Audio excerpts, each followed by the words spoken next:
trying this trick with wrapping the belt around the pulley and through everything else to try to break this nut off the pulley.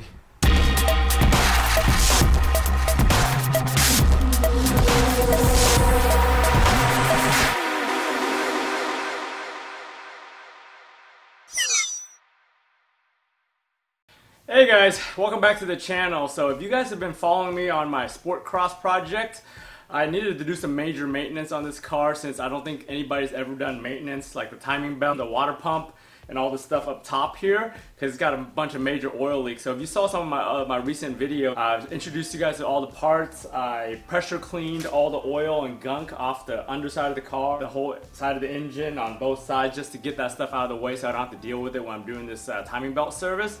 So today I'm going to get started on the timing belt, the water pump, and all the seals on this car. And this video might take me a couple days to do just because I just don't have enough time in one night to dedicate to doing this all in one shot. So you might see footage from several nights of me getting this stuff together and getting it done. Stay tuned for this DIY. It's pretty easy if you're mechanically inclined. It's not as intimidating as it looks. If you guys recall my recent videos when I was pressure cleaning this car, it was a big oily mess up top here. I don't think they've ever done a timing belt or any kind of service on this car, and it's got 195,000 miles on it. So this thing had caked on grease and dirt and everything everywhere. So I just pressure cleaned it, got all the gunk off the top and the bottom of the engine so I don't have to deal with it when I'm doing this service. So today what I'm going to do, I'm going to end up taking apart all the panels and everything to access the valve covers and all the timing stuff. In addition, to make the job easier, I'm going to take out the radiator since we have to drain the radiator fluid and do all that with the timing belt and the water pump anyways. I'm going to take that thing out so I have more room to work with while I'm in there. I could get my tools down in there and all that to get the crankshaft off. In addition, I'm going to take apart this bumper and just take it off so it's out of the way so I could have a little bit more room. In addition, you know, I got to do the spark plugs and all the seals up there. I think I have to do those two O2 sensors on here, and hopefully that takes care of all the oil leaks in this car. The only thing that I have that's been concerning me is right here.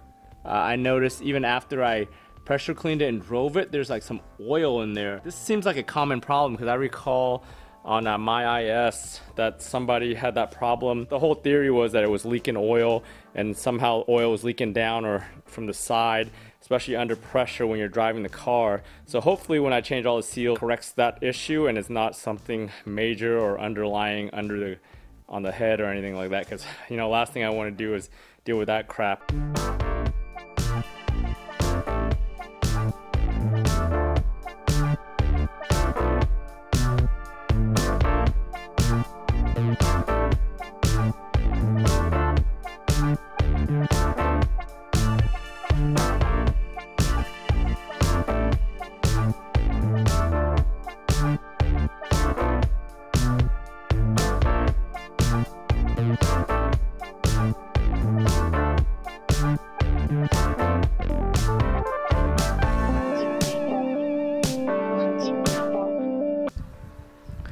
So I took the air box out over here, unplugged a bunch of harnesses and everything that was in the way. I unplugged the radiator harness on this side. I took out the radiator mounts across the front. So now I'm gonna get underneath and drain the radiator. Once I drain the radiator, I could disconnect this hose and some other hoses, and then I just pull the radiator.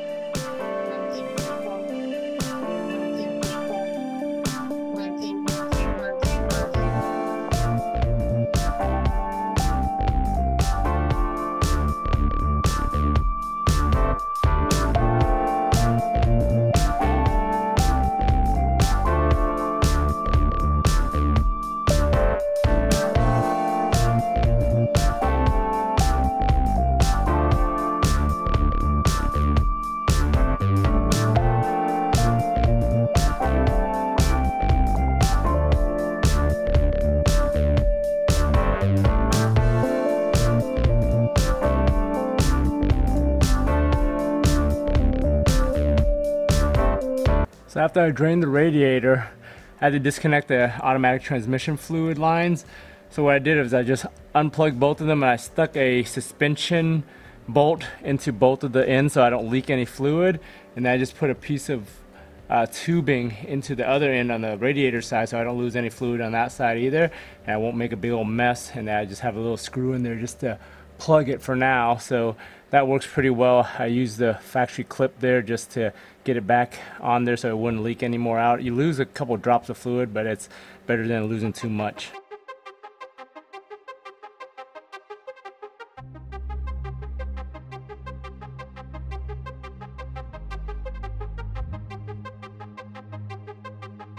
There's 190,000 miles in neglect, boys. That was an original radiator hose that I just pulled out, and look at the inlet. Look how corroded it is. I gotta clean that up before I put it all back together. Look at all the crap down there. So I gotta clean up all this stuff. The sludge that's in this engine is just nasty. Even the radiator is just full of sludge right now, just from the poor maintenance on this car. I put the radiator over there. I'm gonna go ahead and take that outside and just hose that down off camera. Just get all the crap out from inside the radiator before I put it back together.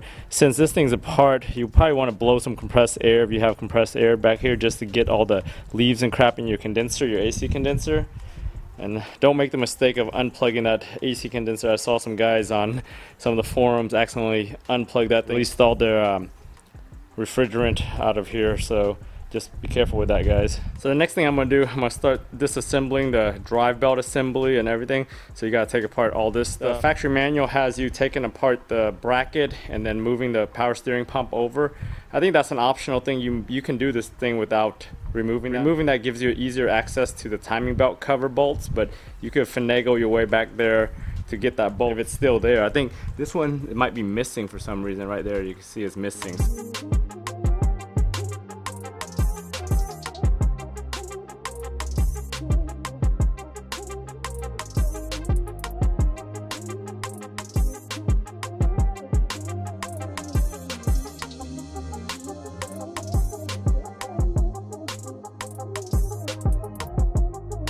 Trying this trick with wrapping the belt around the pulley and through everything else to try to break this nut off the pulley.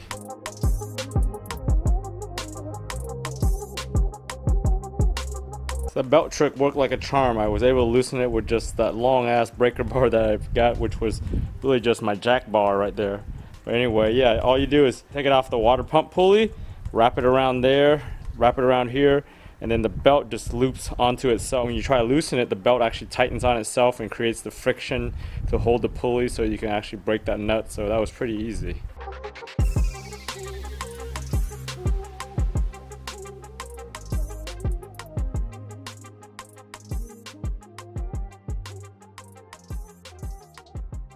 So I took the throttle body and everything off on this side.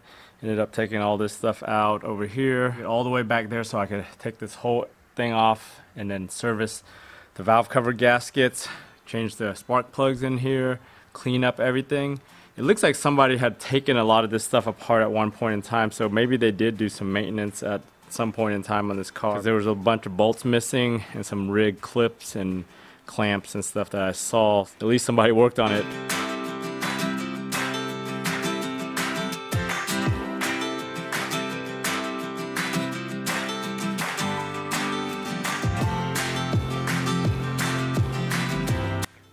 In addition to rebuilding that gear, when you're doing the timing belt, there is a little $5 filter inside here for the VVTi oil. It's a good time to replace that too. So there's actually the filters in there, and then it's got two little washers that were like $1 or $2 each. So that's like a $5, $6 service. So that's good to do that at the same time right here. So what I did here on the old timing belt and then just the cam gear, I actually marked it right there and there. That way I have a reference of how many teeth that I have between, and then I'm gonna do that when I open it up and get down there also. And then what I'm gonna do when I put on the new belt, I'm gonna make sure I have those same counts on the belt, mark that one, and then kind of slip it on, so that way I make sure that I don't miss any gears and I'm not off time by one tooth for any reason. I'm gonna go ahead and take off the pulley. I think I need a puller to do that. And then once I take that off, I need to take that cover off. I think I need to take this bracket off just to get to one of the bolts back there. That's kind of hard to get to for the timing cover.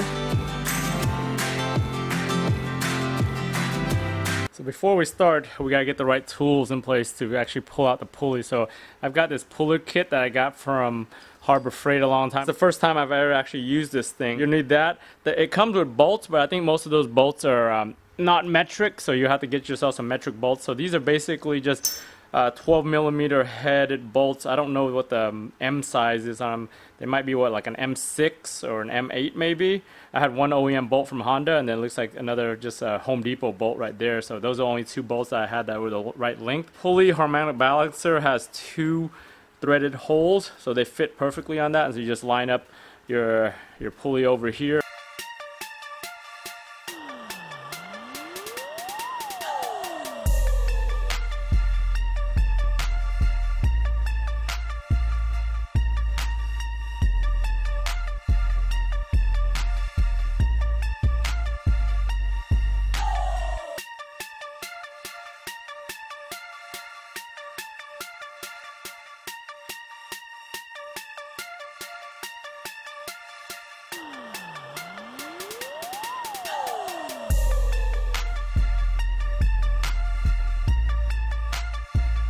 So up top, now that we're inside, we're exposing everything. I took that thing off. Remember to take that little plate off before you pull this. So this thing's got some little holes right here. I think these are like 10 millimeters. So, or I'll post the thread on here, but it's a regular 10 millimeter that you can use there.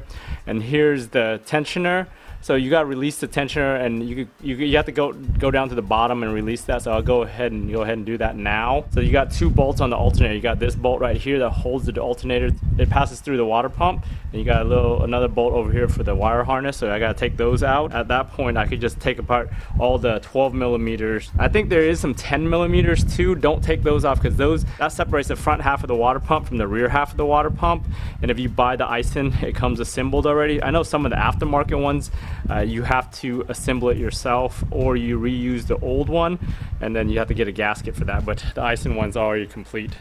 So next thing I got to do on here, I've actually marked that belt down there too. I just put two little white marks, and what I'm going to do is I'm going to mark the other belt that I put on those same spots. So when I put the pulley in, it matches, the new belt matches, so I know I won't miss any teeth. Same with the marks I did earlier up top.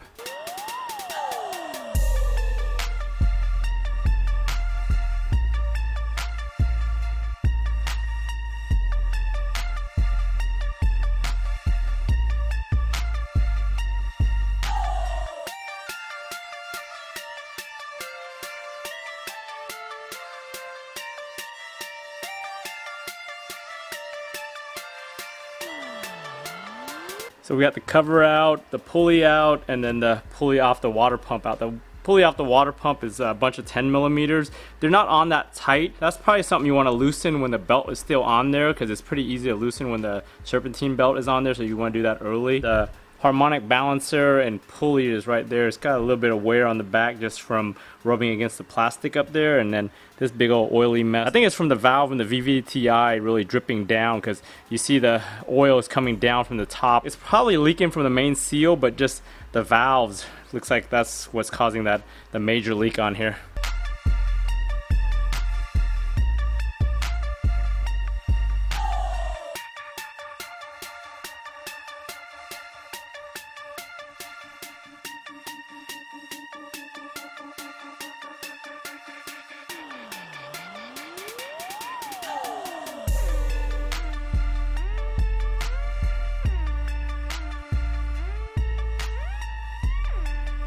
So I took the water pump out, got all the bolts up front.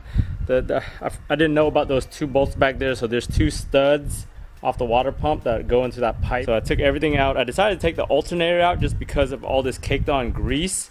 I've got the alternator right here. I'm gonna end up just degreasing that baby and getting it cleaned up before I put it back in. So here's the water pump that's been taken out. So you can see everything is one complete assembly. This little arm is the one that needed those two gaskets that people always forget to change out into the block or into the head.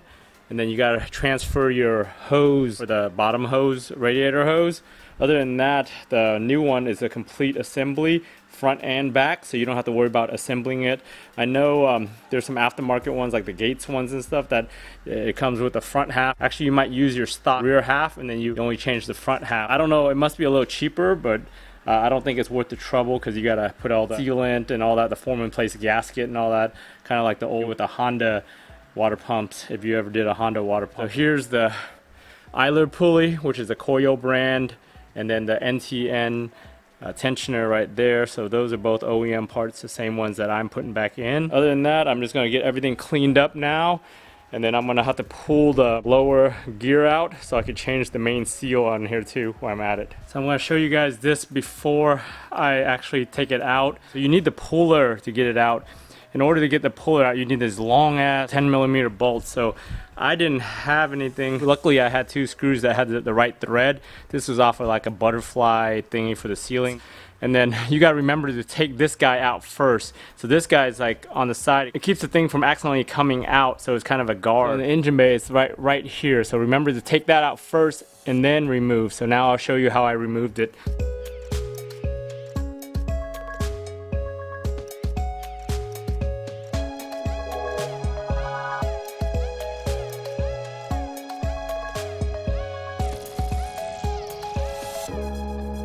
Hey guys, if you tuned in all the way to the end of this episode or to this far in the video, you probably want to see me finish the water pump and seals and all that. Just for the sake of keeping this video at a manageable length, I'm gonna stop it here just for this disassembly part. On the next video, which I'll have a link up here and down in the description, we'll go through the front main seal, the cam seals, kind of putting everything back together and getting everything buttoned up on the front of this engine, getting it all cleaned up and everything. So check me out on that next video. Thanks for watching and stay tuned to the next one. If you haven't subscribed to the channel, just subscribe for updates and other videos I have on this project car. Thanks for watching.